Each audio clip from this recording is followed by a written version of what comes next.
Hello दोस्तों, कैसे हैं आप सभी। दोस्तों, आज मैं आप लोगों के लिए एक छोटी सी कहानी लेके आई हूँ जो कि एक बहुत ही ईमानदार व्यक्ति की कहानी है। कुछ लोग जो सोचते हैं कि यहाँ से हड़पा वहाँ से हड़पा, सब जगह से कैसे भी करके बस हमें पैसे एकत्रित करने हैं अपनी ज़िंदगी चलाने के लिए, उनके लिए ये कहानी एक बहुत अच्छी सीख का काम करेगी। तो चलिए दोस्तों, कहानी शुरू करते हैं। एक पुरानी सी इमारत में एक वैद्य जी का मकान था। वे परिवार सहित उस इमारत के पिछले हिस्से में रहते थे और अगले हिस्से में दवाखाना खोल रखा था। उनकी पत्नी की आदत थी कि दवाखाना खोलने से पहले वह वैद्य जी को उस दिन के घरेलू आवश्यक सामान की सूची एक चिट्ठी में लिखकर दे देती थी। वैद्य जी गद्दी पर बैठकर पहले भगवान का नाम लेते और फिर चिट्ठी खोलते। पत्नी ने जो चीजें लिखी होती उनके भाव देखते, फिर उनका हिसाब करते, फिर परमात्मा से प्रार्थना करते कि हे भगवान, मैं केवल तेरे ही आदेश के अनुसार तेरी भक्ति छोड़कर यहाँ दुनियादारी के चक्कर में आकर बैठा हूँ। वैद्य जी कभी अपने मुंह से किसी रोगी से फीस नहीं मांगते थे। कोई देता था, कोई नहीं देता था, किंतु एक बात निश्चित थी कि जो ही उस दिन के आवश्यक सामान खरीदने योग्य पैसे पूरे हो जाते थे, उसके बाद वह किसी से भी दवा के पैसे नहीं लेते थे, चाहे रोगी कितना ही धनवान क्यों ना हो। एक दिन जब वैद्य जी ने दवाखाना खोला, गद्दी पर बैठकर परमात्मा का स्मरण करके पैसे का हिसाब लगाने के लिए आवश्यक सामान वाली चिट्ठी खोली, तो वह चिट्ठी को एकटक देखते ही रह गए। एक बार तो उनका मन भटक गया। उन्हें अपनी आंखों के सामने तारे चमकते हुए दिखाई देने लगे, किंतु शीघ्र ही उन्होंने अपनी तंत्रिकाओं पर नियंत्रण पा लिया। वे चिट्ठी में कुछ यूं देखते हैं कि आटे, दाल, चावल आदि के बाद पत्नी ने लिखा था कि बेटी का विवाह 20 तारीख को है, उसके दहेज का सामान। कुछ देर तो वैद्य जी सोचते रहे, फिर बाकी चीजों की कीमत लिखने के बाद दहेज के सामने लिखा, यह काम परमात्मा का है, परमात्मा जाने। एक दो रोगी जो आए हुए थे उन्हें वैद्य जी ने देखकर दवाई देना शुरू कर दिया। इसी दौरान एक बड़ी सी कार उनके दवाखाने के सामने आकर रुकी। वैद्य जी ने कोई खास तवज्जो नहीं दी, क्योंकि कई कारों वाले उनके पास आते रहते थे। जब पूर्व उपस्थित मरीज दवाई लेकर चले गए तो वह सूटेड बूटेड साहब कार से बाहर निकले और नमस्ते करके बेंच पर बैठ गए। वैद्य जी ने कहा कि अगर आपको अपने लिए दवा लेनी है तो इधर स्टूल पे आ जाइए, ताकि आपकी नाड़ी देख सकूं, और अगर किसी और रोगी के लिए दवाई लेकर जानी है तो बीमारी की स्थिति का वर्णन करें। वह साहब कहने लगे, वैद्य जी, आपने मुझे पहचाना नहीं। मेरा नाम कृष्णलाल है, लेकिन आप मुझे पहचान भी कैसे सकते हैं, क्योंकि मैं 15-16 साल बाद आपके दवाखाने पर आया हूँ। आपको पिछली मुलाकात का हाल सुनाता हूँ, फिर आपको सारी बात याद आ जाएगी। जब मैं पहली बार यहाँ आया था तब मुझे लगा था कि मैं खुद नहीं आया हूँ, अपितु ईश्वर मुझे आपके पास ले आए थे, क्योंकि ईश्वर मुझ पर कृपा करना चाहते थे और मेरा घर आबाद करना चाहते थे। मैं तो कार से अपने घर जा रहा था, पर ठीक आपके दवाखाने के सामने हमारी कार पंचर हो गई। ड्राइवर कार का पहिया उतारकर पंचर लगवाने चला गया। आपने देखा कि गर्मी में मैं कार के पास खड़ा था, तो आप मेरे पास आए और दवाखाने की ओर इशारा किया और कहा कि इधर आकर कुर्सी पर बैठ जाइए। अंधा क्या चाहे दो आंखें, मैं आकर कुर्सी पर आकर बैठ गया। ड्राइवर ने कुछ ज्यादा ही देर लगा दी थी। एक छोटी सी बच्ची भी यहाँ आपकी मेज के पास खड़ी थी और बार बार कह रही थी, चलो ना बाबा, मुझे भूख लगी है। आप उससे कह रहे थे कि बेटी, थोड़ा धीरज धरो, चलते हैं। मुझे लगा कि आप मेरे ही कारण खाना खाने नहीं जा रहे हैं, अतः मुझे कोई दवाई खरीद लेनी चाहिए ताकि आप मेरे बैठने का भार महसूस न करें। मैंने कहा, वैद्य जी, मैं पिछले 5-6 साल से इंग्लैंड में रहकर कारोबार कर रहा हूँ। इंग्लैंड जाने से पहले मेरी शादी हो गई थी, लेकिन अब तक बच्चे के सुख से वंचित हूँ। यहाँ भी इलाज कराया और वहाँ इंग्लैंड में भी, लेकिन किस्मत ने निराशा के सिवा और कुछ नहीं दिया। आपने कहा, मेरे भाई, भगवान से निराश ना हो। याद रखो कि उसके कोष में किसी चीज की कोई कमी नहीं है।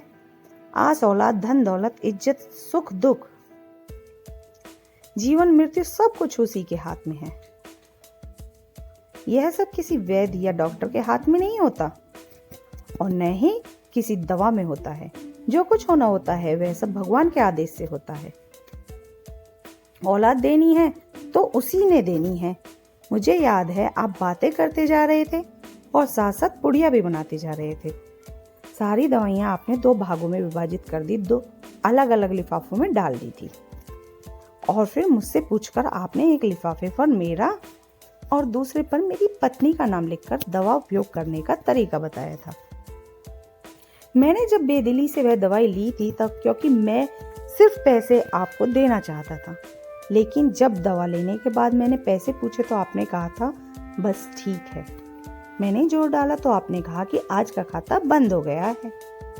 मैंने कहा मुझे आपकी बात समझ नहीं आई। इसी दौरान वहां एक और आदमी आया।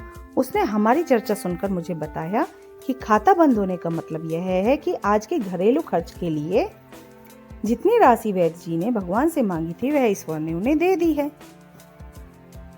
अधिक पैसे वे नहीं ले सकते। मैं कुछ हैरान हुआ और हृदय में कुछ लज्जित भी कि मेरे विचार कितने निम्न थे और यह सरल चित्त वैद्य कितना महान है। खैर, मैंने जब घर जाकर पत्नी को औषधि दिखाई और सारी बातें बताई तो उसके मुंह से निकला वो इंसान नहीं कोई देवता है और उसकी दी हुई दवा ही हमारे मन की मुराद पूरी करने का कारण बनेगी। और वही हुआ।